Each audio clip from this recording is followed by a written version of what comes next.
கேட்கணும்னு நினைக்கிற, அதனால சொல்றேன். நான் ஒரு பெரிய பணக்கார வீட்டுல தான் பிறந்தேன். ஆனா என்னோட பிறப்பால எங்க குடும்பத்தோட மானமே போயிடுச்சு.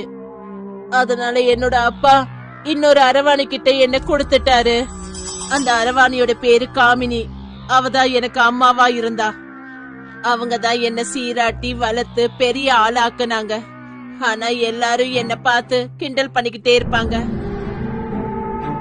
ஆனா என்னோட அம்மா எல்லாரையும் எதிர்த்து பேசுவாங்க.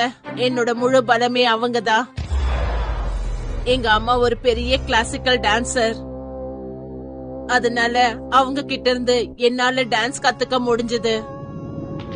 என்னுடைய டான்ஸ் டேலண்ட பார்த்து எனக்கு நிறைய நேஷனல் அவார்ட்ஸும் கிடைச்சது. ஆனாலும் மத்தவங்க எல்லாரும் என்னை எப்பவும் கேலி பண்ணிக்கிட்டே இருந்தாங்க.